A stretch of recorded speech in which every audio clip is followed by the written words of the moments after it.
Assalamualaikum warahmatullahi wabarakatuh. Alhamdulillah, kita telah memasuki paruh yang akhir daripada bulan Ramadan. Oleh karena itu, marilah kita meningkatkan ibadah dan ketakwaan kita kepada Allah Subhanahu wa taala. Ada seorang pemuda bertanya kepada kami, bagaimanakah syarat-syarat ibadah itu diterima? Pertanyaan ini lahir daripada keresahan pemuda tersebut karena dia ingin lebih dekat kepada Allah, dan sangat bagus pertanyaan yang disampaikan ini.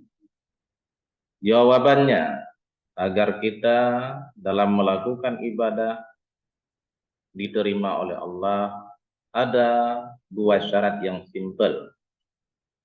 Yang pertama yaitu ikhlas lillah ta'ala. Jadi dalam melakukan amal atau perbuatan baik ini, apapun perbuatan baik kita harus ikhlas kepada Allah. Ikhlas ini tidak mengharap pujian atau tidak takut daripada cacian.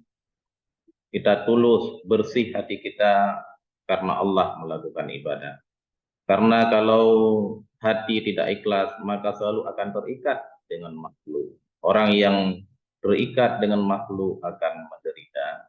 Sedangkan orang yang terikat dengan Allah, terus mengingat Allah, akan bahagia.